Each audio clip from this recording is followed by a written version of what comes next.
Señor. Buenos días. Dios les bendiga. ¿Cómo está el pueblo de Dios? Bendecido y en victoria. Gloria a Dios. Me siento muy honrado, de verdad, el poder ver la gracia de Dios que nos dispensa en este tiempo, poder estar aquí, compartir la palabra del Señor con ustedes. Veo caras nuevas que no había visto durante la semana. Gloria al Señor.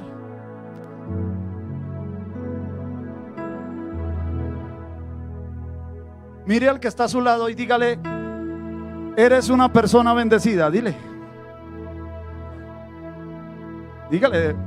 eso. Y dígale: eres una persona bendecida porque te sentaste a mi lado. Eso.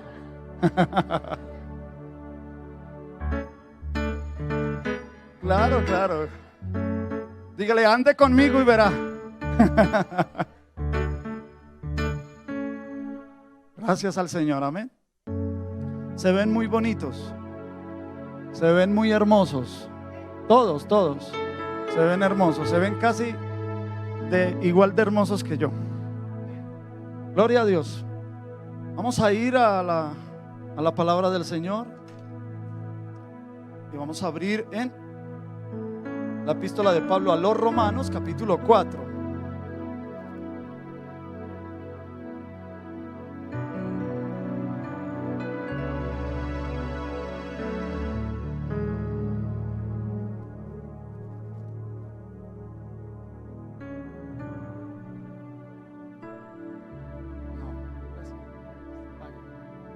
¿Listo? Capítulo 4, vamos a leer solo un versículo, el versículo 17. Cuando lo hayan encontrado, por favor me confirman con un amén. Aleluya. Aleluya. Ya lo encontramos. Eso. Yo leo a favor de usted la palabra del Señor. Siga por favor con sus vistas la lectura de la palabra.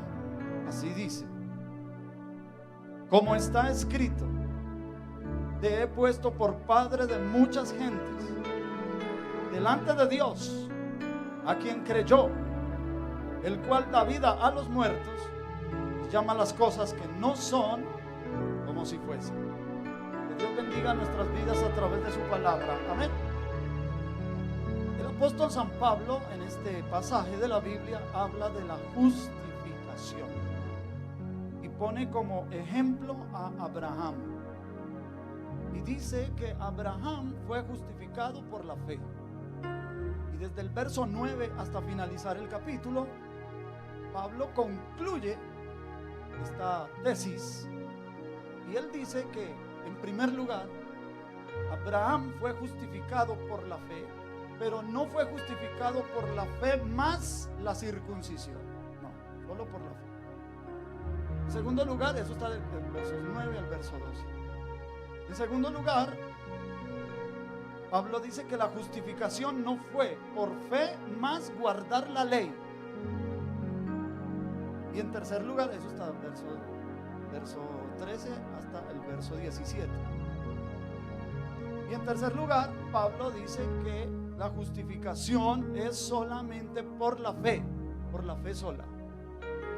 Versos 18 al verso 25. Pablo cita, y aquí en nuestras Biblias aparece entre paréntesis, hace una cita del Antiguo Testamento, más concretamente es una cita con Génesis capítulo 17 versículo 5, que dice: Dios le dice a Abraham: te he puesto por padre de muchas gentes. La palabra gentes en la Biblia significa naciones, y de ahí viene el vocablo gentil. Para nosotros, los hispanohablantes, una persona gentil es una persona cordial, ¿no? Es una persona educada. Pero en la Biblia la palabra gentil viene de gentes, y la palabra gentes significa naciones extranjeras del pueblo de Israel. En el hebreo la palabra para ellos es goyim, gentiles, goyim. Y Dios le está diciendo a Abraham: yo te he puesto por padre de muchas naciones. Esto se va a cumplir finalmente en Cristo, que es la simiente de Abraham. Luego Pablo explica que no son las simientes, sino la simiente de Abraham. No porque Cristo haya nacido de simiente de varón, sino por la genealogía. Para el pueblo judío es importante la genealogía. Es importante registrar sus antepasados. Y Pablo soporta esta cita que da de Génesis capítulo 15, la soporta en dos aspectos. Número uno, en el poder de Dios para levantar a los muertos y darles vida. Porque dice, el cual da vida a los muertos. Dios es el que da vida a los muertos. Amén. Él es poderoso para eso. Y en segundo lugar, dice, Él llama las cosas que no son como si fuesen. ¿Quién es el que llama las cosas que no son como si fuesen? Dios.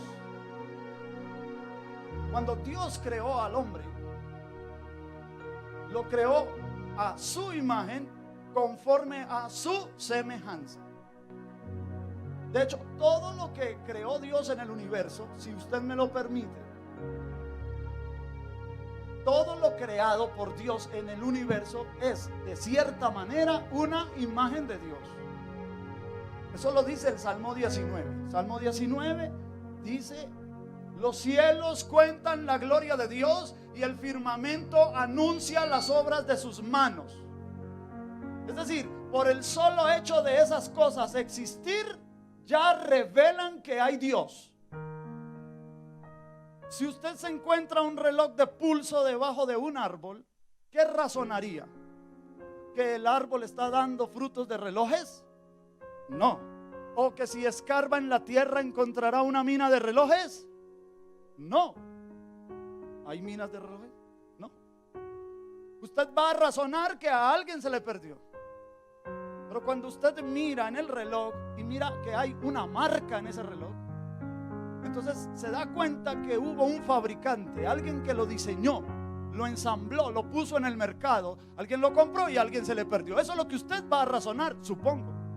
¿O no? ¿Qué dice usted? ¿Sí o no? Entonces, si un reloj es capaz de testificar sobre el relojero, la creación testifica sobre el creador. Amén. Por eso Pablo dice que nadie tiene excusa,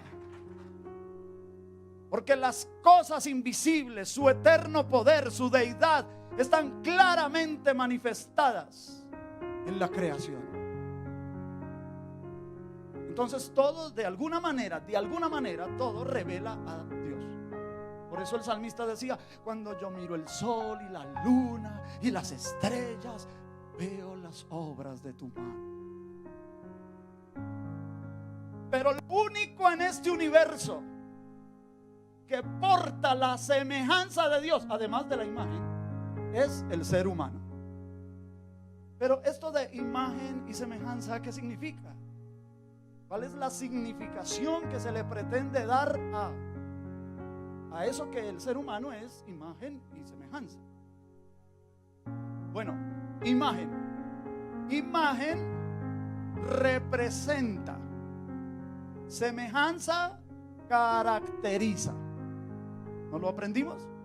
Imagen representa, semejanza caracteriza.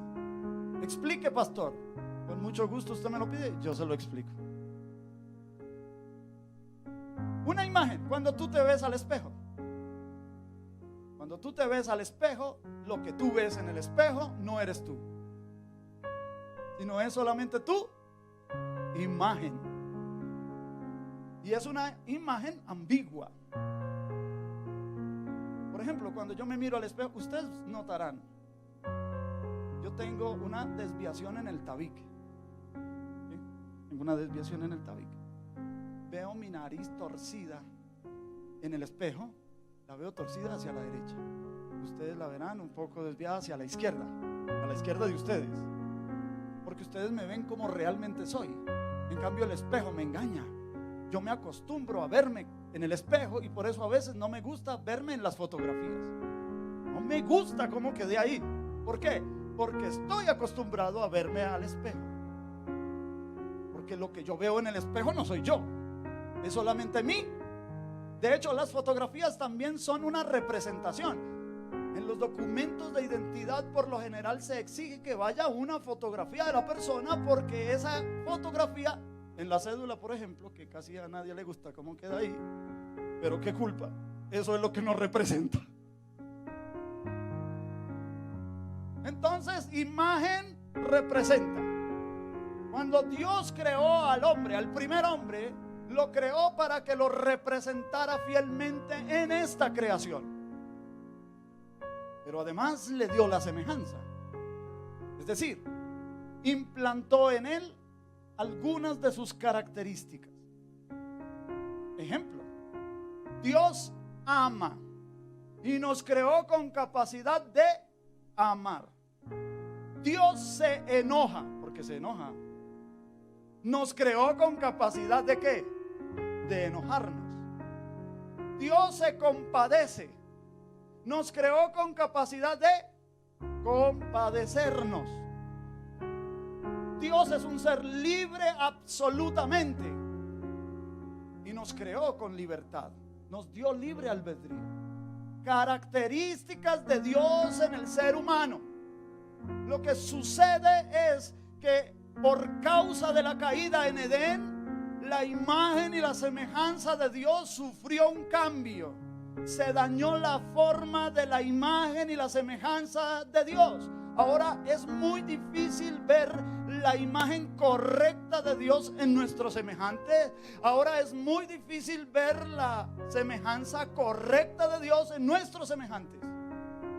Únicamente gracias a la reparación que hizo Cristo Jesús. Por eso Pablo dice que Él es el postrer Adán, que el primer Adán es un alma viviente, pero que el postrer Adán, Cristo, es espíritu vivificante. Y ahora ese espíritu vivificante repara la forma de la imagen y la semejanza de Dios en el hombre a través del milagro espiritual del nuevo nacimiento. Todo el que es nacido de nuevo inicia el proceso de restauración de la imagen y la semejanza de Dios. Comienza primero en el espíritu. La Biblia lo llama a ese trabajo del Espíritu Santo, lo llama la regeneración. Es un cambio del ADN espiritual. Pero luego de ahí sigue un proceso en el alma, y eso nos va a tomar toda la vida. Y Pablo le dice a eso la renovación, para que finalmente ese trabajo se complete cuando el Señor venga por segunda vez. Y Pablo le llama a eso la transformación. Aquí os digo un misterio: no todos dormiremos, pero todos seremos transformados. Y la transformación del cuerpo completará el trabajo, la obra de la redención en el ser humano. Solamente allá lograremos restaurar del todo la imagen. ¿O lograremos? No, Dios lo hace por nosotros. La imagen y la semejanza que Adán perdió en Edén. Mientras tanto, lo que nosotros debemos hacer es empezar a colaborar con el Señor, porque Pablo dice que somos colaboradores de Dios en el trabajo que Dios hace en nuestra alma de renovación. Si el creyente no colabora con Dios, si el creyente no le permite a Dios hacer esa obra, el creyente quedará inmaduro toda su vida. No tendrá madurez espiritual. La madurez la podemos nosotros definir como la persona que aprende de su pasado. Y la persona aprende de su pasado para no cometer los mismos errores en el presente, mejorará su futuro. Pero una persona que no aprende de su pasado camina en círculos en la vida, se tropieza con la misma piedra, mete la pata en el mismo pozo. Y la gente puede llegar a vieja, pero inmadura. La humanidad misma no ha aprendido nada de su pasado, de su historia. Si la humanidad hubiera aprendido algo de su historia, no hubiesen guerras a estas alturas.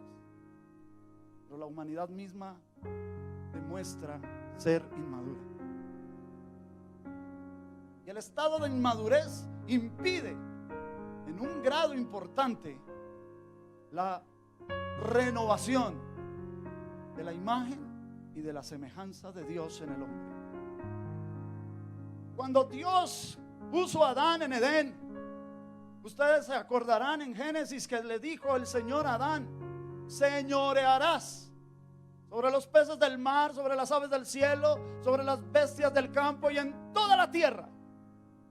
Déjame decirte que ese señorío no le fue quitado al hombre del todo.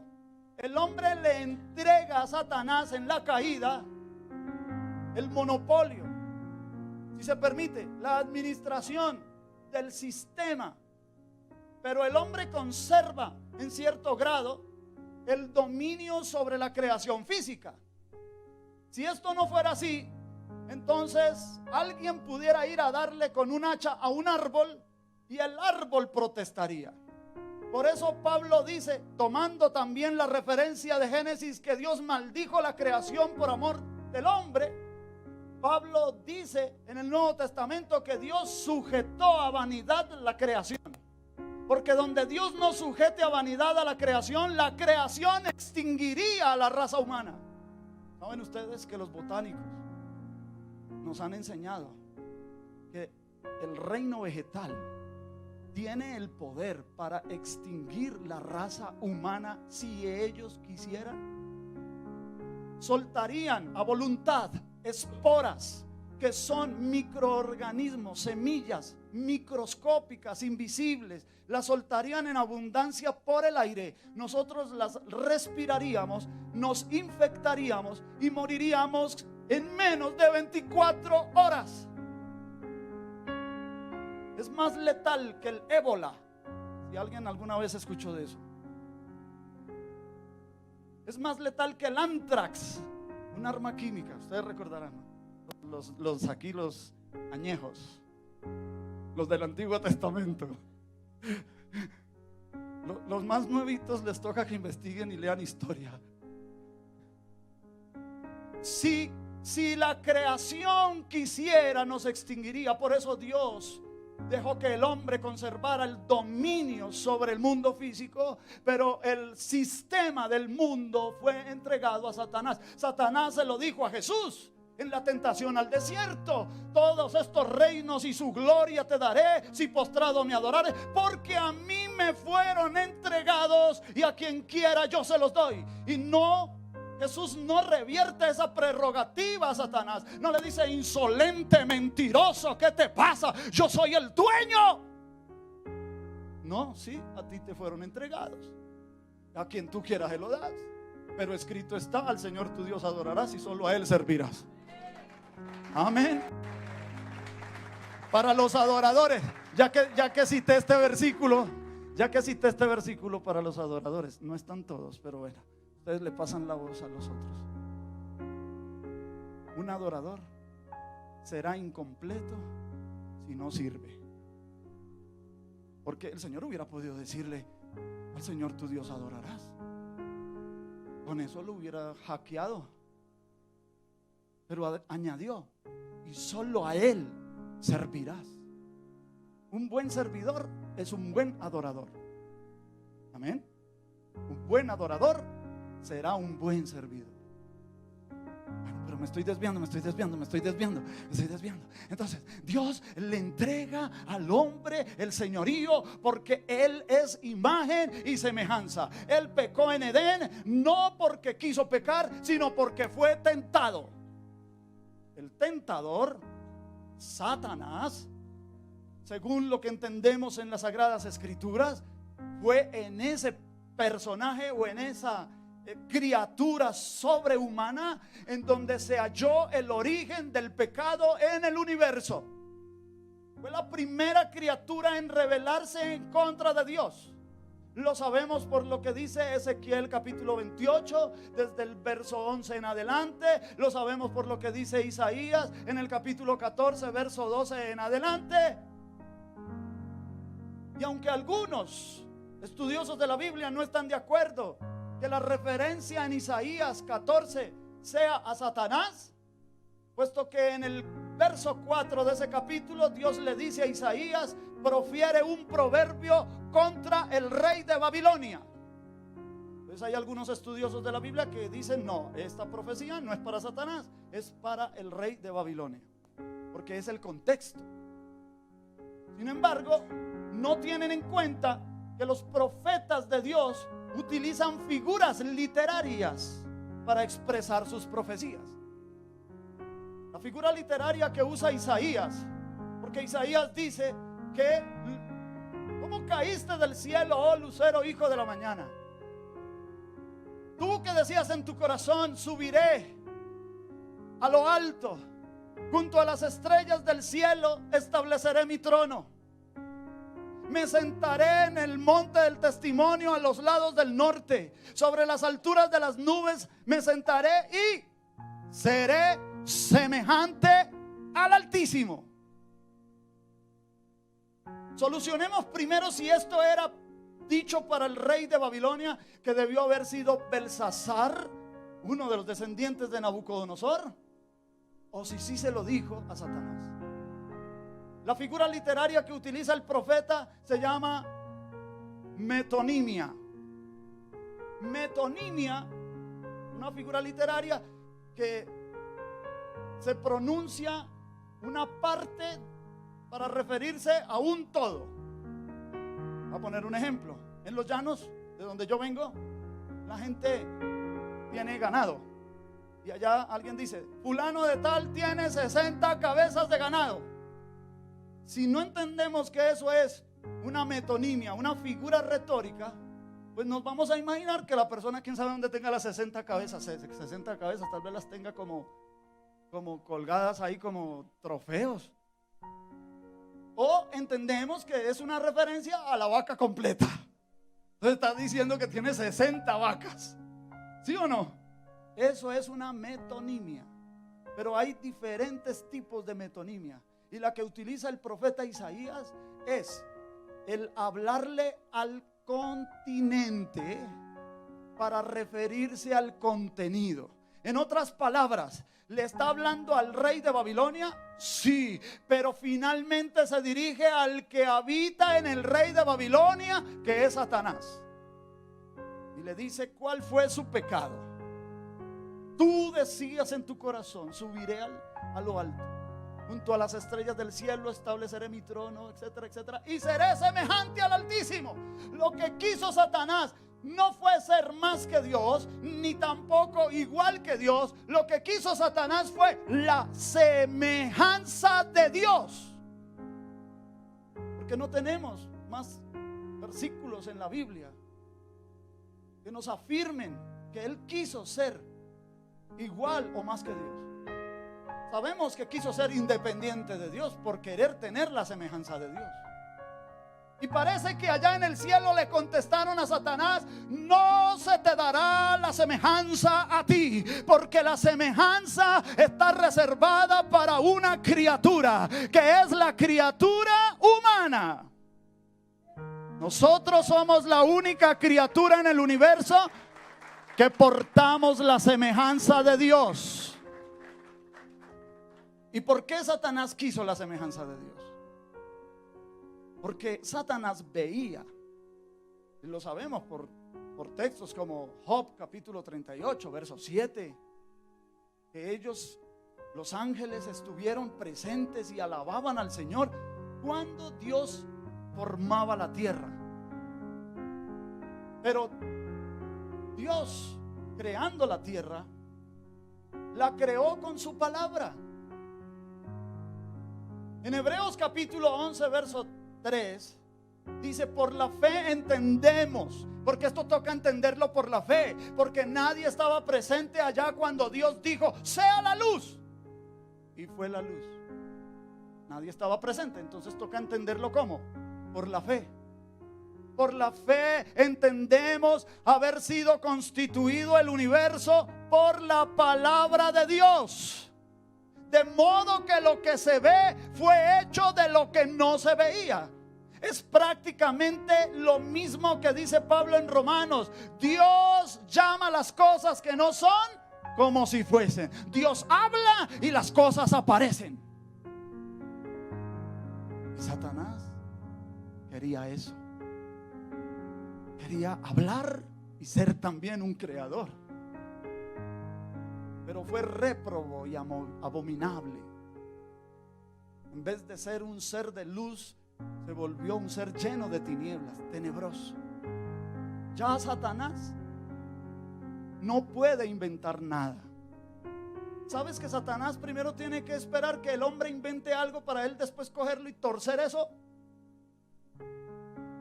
Él tuvo que esperar hasta la década de los 90s hasta que viniera, por ejemplo, el heavy metal y el torcer esa música para mover las masas hacia la perdición.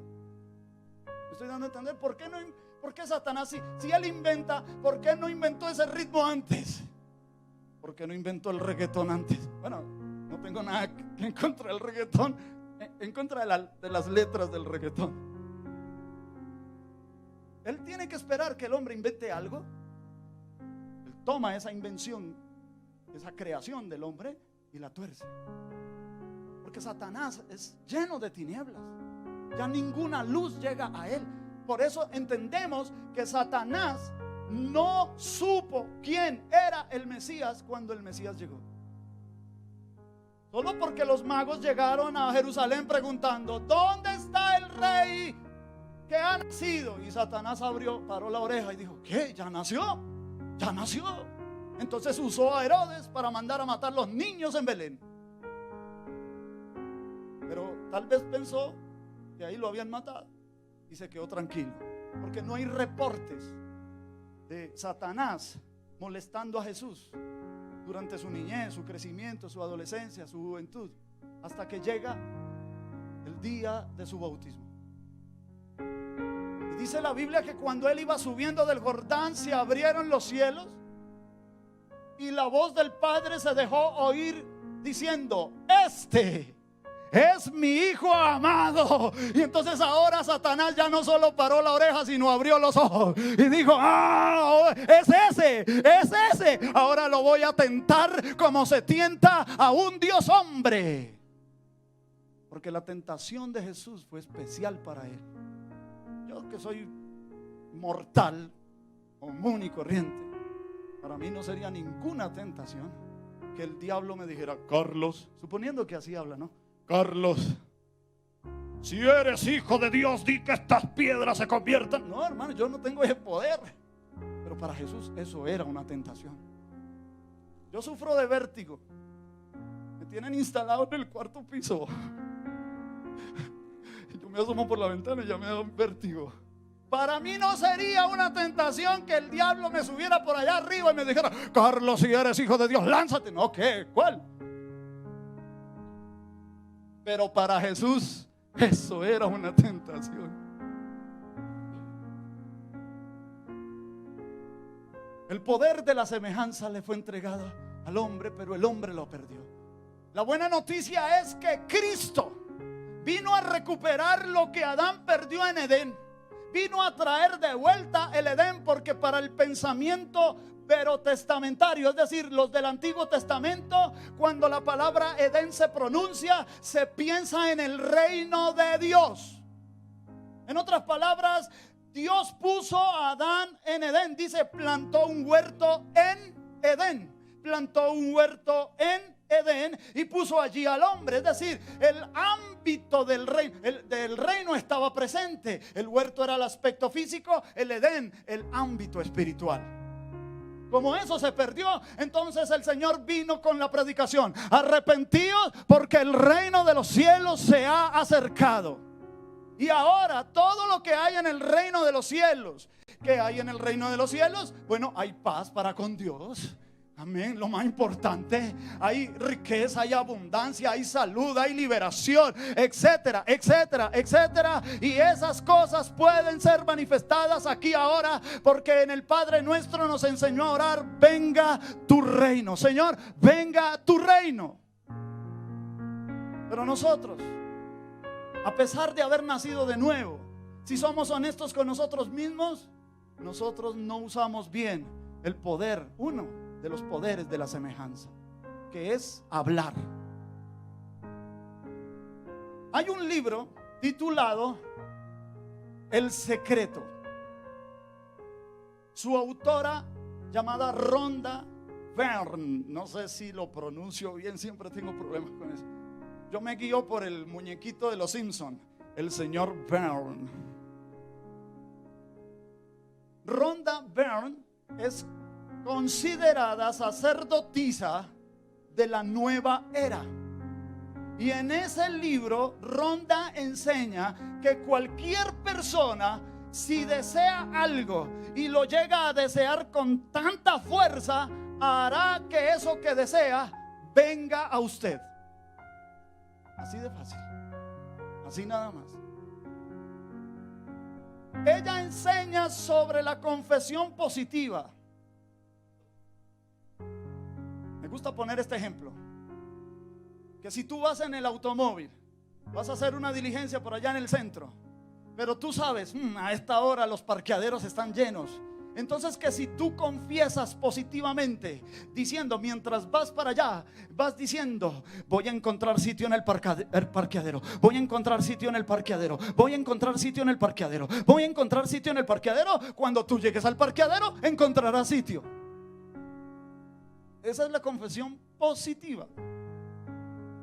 Un engaño de Satanás para que el hombre se siga independizando de Dios, para que el hombre no necesite de Dios. Solamente lo declaro, solamente lo confieso, solamente lo deseo con tanta fuerza, y eso me va a rodear, eso me va a rodear, eso me va a rodear. Escuché el testimonio de un pastor en Estados Unidos que había escuchado la enseñanza de otro pastor sobre la confesión positiva, que eso había que hacer, que se podía hacer, que no es que daba resultado. Pero a ese pastor le gustaba jugar golf, y siempre que iba a darle a la bola, no. Entonces él comenzaba: voy a tener un buen golpe, voy a tener un buen golpe, voy a tener un buen golpe, voy a dar. Se descachaba. No. Volvía a intentarlo: voy a tener un buen golpe, voy a tener un buen golpe, y se descachaba. Dice: no, esto de la confesión positiva no funciona. Más bien sigo haciendo lo que Dios me mandó a hacer. Pero la Biblia nos enseña que debido a la obra de la redención por Cristo Jesús en nuestra vida, si el cristiano tiene un cambio de mente y comienza a poner en su boca la palabra de Dios, el mundo espiritual reaccionará a favor o en contra de usted. Porque el mundo espiritual no es solo la parte buena, también hay una parte mala. Hay un reino de las tinieblas con quien sostenemos lucha. El profeta, si no estoy mal, el profeta Joel dijo: diga el débil, fuerte soy. El profeta no nos está enseñando a que nos hagamos los tontos en cuanto a nuestra debilidad, a que reconozcamos que somos débiles. Por eso dice: diga el débil. Si alguien reconoce que es débil, pues que diga: fuerte soy. ¿Y cuál es el secreto, la clave que hay ahí? Pues bien, en Éxodo capítulo 3 versículo 14 se nos dice que Dios le dijo a Moisés su nombre. Dios le dijo a Moisés: yo me revelé a tus padres a Abraham, Isaac y Jacob, pero no les di a conocer mi nombre. Solamente me revelé a ellos como el Shaddai, el Altísimo, el Dios Todopoderoso. Pero a ti te voy a revelar mi nombre. Si alguien te pregunta cómo me llamo yo, diles que yo me llamo Yo Soy el que soy. Entonces ahora entendemos que el profeta lo que está haciendo es usar el nombre de Dios para que el débil diga fuerte, soy. Y este factor del yo soy es interesante.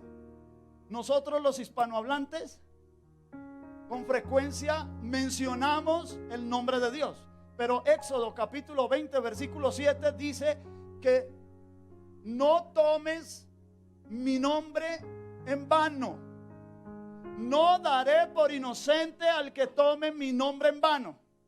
En el Antiguo Testamento se podía jurar por el nombre de Dios. Por ejemplo, cuando tú lees expresiones como vive Jehová, eso es un juramento por el nombre de Dios.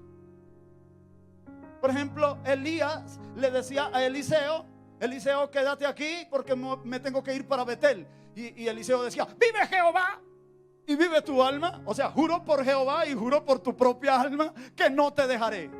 En el Antiguo Testamento, si alguien juraba y juraba por el nombre de Dios, estaba obligado a cumplir su juramento. Por eso Elías sabía, ya juró, no me puedo despegar de él. Bueno, vamos, camine, vamos. Y cuando estuvieron en Betel le dijo, quédate aquí que voy para el Jordán. Vive Jehová y vive tu alma, que no.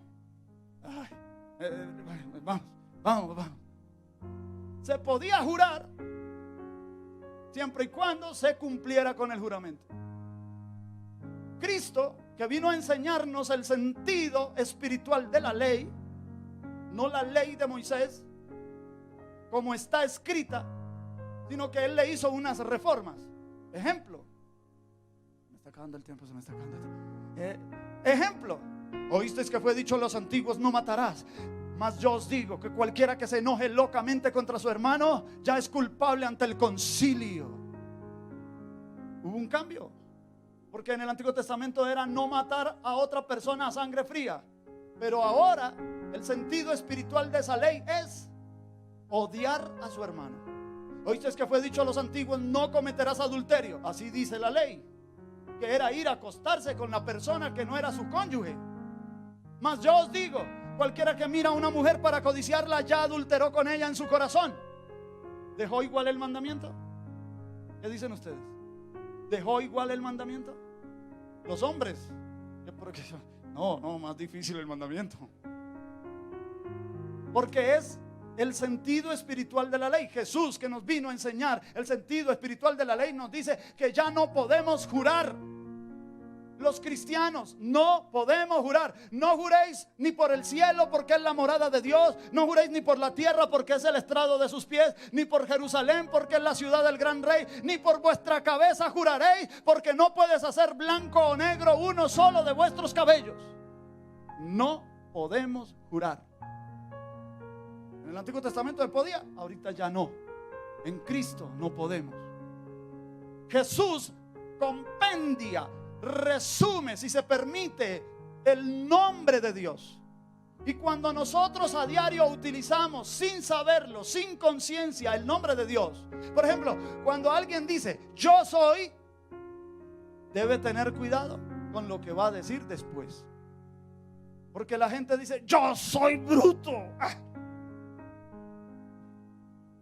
Ay, yo sí soy desmemoriado. Ay, yo sí soy tonto. ¿Sabes qué estás haciendo ahí? Usando el nombre de Dios, pero de forma positiva, de forma buena, no. ¿Sabes quiénes son los que escuchan eso?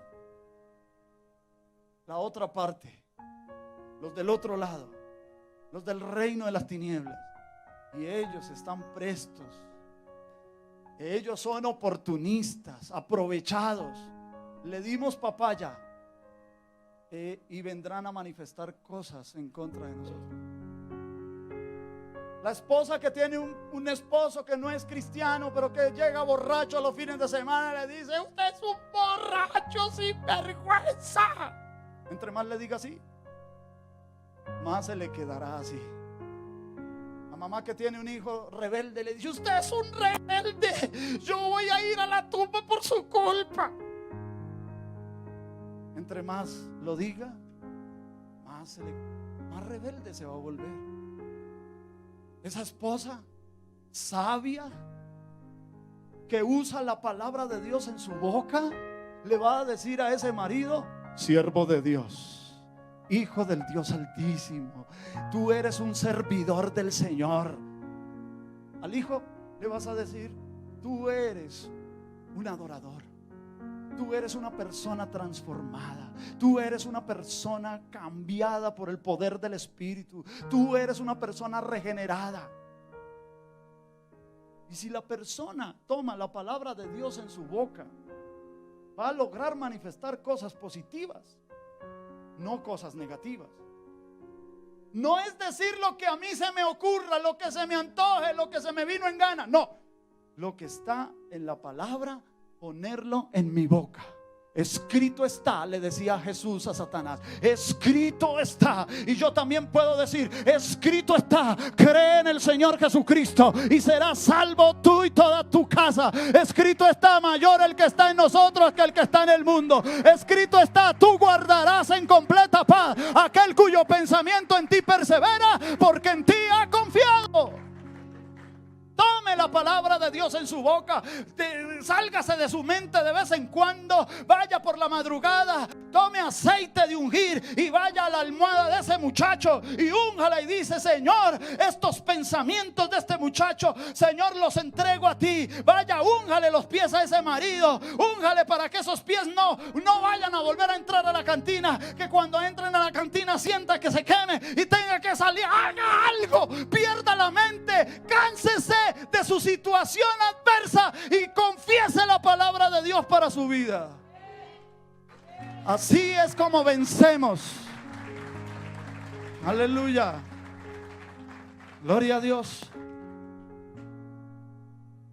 Yo todas las mañanas me levanto,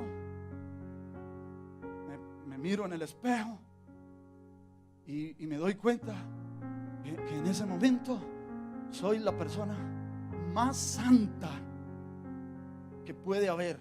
A esa hora del día me veo santo, porque soy tal como soy. Ahí estoy despeinado, desaliñado, lagañas en los ojos, mal aliento. Todavía no me he arreglado, no me he presentado. Esto es un disimulo, una presentación para que los demás no se asusten. Pero si me vieran en las mañanas, se asustarían. Y en ese momento es cuando yo me presento a Dios, tal como soy, Señor. Tal como lo más defectuoso que soy es ahora en la mañana, Señor. Y aquí estoy. Ay, pero cuando me miro al espejo,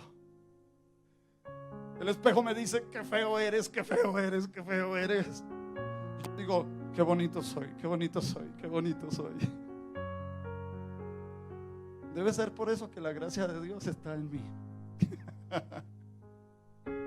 Hermanos, comience a tomar la palabra de Dios en su boca ante cualquier dificultad. Si tienes un vecino, un familiar, un amigo, un compañero de trabajo que te maldice, que te hace la vida imposible, no lo maldigas, no le devuelvas la maldición. Bendícelo. La Biblia dice: no maldigáis, sino bendecid. La Biblia dice: vence con el bien el mal. Hay que bendecir. Orad por los que os persiguen, bendecid a los que os maldicen. Esto parece absurdo, parece ridículo para el mundo. Cuando tú lees el Sermón del Monte, por ejemplo, tú ves que eso es absurdo. Bienaventurados los pobres. Pero el mundo dice: pero ¿cómo así que bienaventurados los pobres? Porque así lo dice Lucas. Bueno, Mateo dice pobres en espíritu. Porque si Mateo no dice pobres en espíritu, él se queda por fuera de la bienaventuranza. No es que él era un hombre rico. Sí, era un hombre rico. Bienaventurados los que lloran. En el mundo se ponen escudos para no verse débiles. Se disfrazan para no mostrar a los demás sus debilidades. Es como un absurdo. ¿Pero por qué? Porque esta creación es como un sello del original. El mundo espiritual es el original. Esto es el sello del original. ¿Ustedes recuerdan esos sellos? Esos sellos que uno toma y estampa, ¿sí? Cuando tú levantas el sello en el papel, tú lees de forma correcta lo que el sello marcó, ¿sí? Pero si tú lees el original, ¿cómo te toca leerlo? Al revés. El original es al revés. Por eso el Señor Jesús nos dijo: el que quiera ser mayor allá en el reino, aquí tiene que ser ¿qué? El menor. Al revés. Vamos en contracorriente.